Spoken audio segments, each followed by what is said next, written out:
The great humans YouTube channel पर आपका स्वागत है। आज हम बात करेंगे लोकमान्य तिलक, भारत के स्वतंत्रता संग्राम का एक नायक। लोकमान्य बाल गंगाधर तिलक भारत के स्वतंत्रता संग्राम के इतिहास में अंकित एक नाम, साहस, लचीलेपन और स्वतंत्रता के प्रति अटूट प्रतिबद्धता का एक अदम्य प्रतीक बना हुआ है। 23 जुलाई 1856 को महाराष्ट्र के रत्नागिरी शहर में जन्मे तिलक की जीवन यात्रा औपनिवेशिक शासन के खिलाफ अवज्ञा की भावना और राष्ट्रीय पुनरुत्थान के उत्साह का प्रतीक है। तिलक का पालन पोषण भारतीय संस्कृति, विरासत और मूल्यों पर गहराई से आधारित था।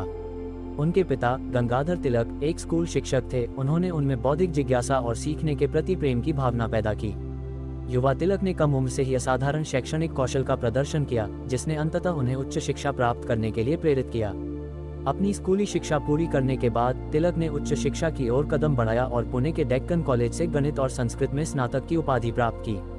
उनकी शैक्षणिक गतिविधियों ने न केवल उनकी बौद्धिक प्रतिभा को प्रदर्शित किया, बल्कि एक समाज सुधारक और राजनीतिक नेता के रूप में उनके भविष्य के प्रयासों की नींव भी रखी। नियति के साथ तिलक की मुलाकात सामाजिक और राजनीतिक सक्रियता में उनकी सक्रिय भागीदारी के साथ शुरू हुई। उन्होंने ब्रिटिश साम्राज्यवाद के विरुद्ध जनता को संगठित करने और उनमें चेतना जागृत करने की आवश्यकता को पहचाना।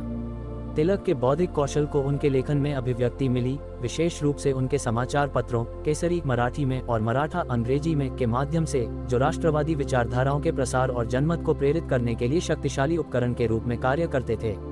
उनके मौलिक कार्य the Arctic home in the Vedas ने आर्य आक्रमण सिद्धांत को चुनौती दी और भारत की स्वदेशी सांस्कृतिक विरासत को स्थापित करने का प्रयास किया।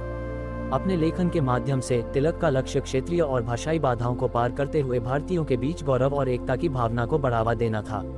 तिलक का दृष्टिकोण महज बौद्धिक प्रवचन से आगे तक फैला हुआ था। वह स्वराज या स्वशासन के समर्थक थे, जो ब्रिटिश शासन से भारत की पूर्ण स्वतंत्रता की वकालत करते थे।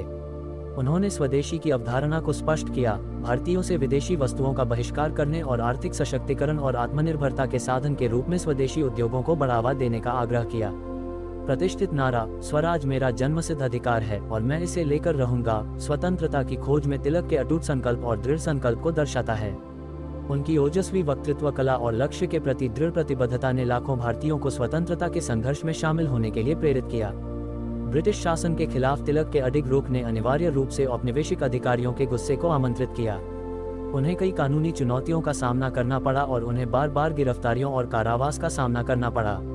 हालांकि तिलक की भावना अटूट रही और विपरीत परिस्थितियों में भी उनका संकल्प मजबूत हुआ। उनका कारावास राष्ट्रवादी आंदोलन के लिए एक रैली स्थल बन गया, जिससे पूरे देश में व्यापक विरोध और प्रदर्शन भड़क उठे।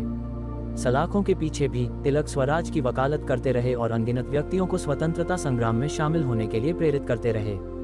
भारत के स्वतंत्रता संग्राम में लोकमान्य तिलक का योगदान अतुलनीय और स्थायी है। जमीनी स्तर पर लामबंदी, सांस्कृतिक पुनरुत्थानवाद और राजनीतिक सक्रियता पर उनके जोर ने स्वतंत्रता सेनानियों की अगली पीढ़ियों के लिए आधार तैयार किया। तिलक की विरासत लाखों लोगों को प्रेरित करती रही है और लोकतंत्र, न्याय और समानता के लिए संघर्ष करने वालों के लिए एक मार्गदर्शक के रूप में काम कर रही है। 1 अगस्त 1920 को लोकमान्य तिलक ने अंतिम सांस ली और अपने पीछे एक ऐसी विरासत छोड़ गए जो समय और स्थान की सीमाओं से परे है।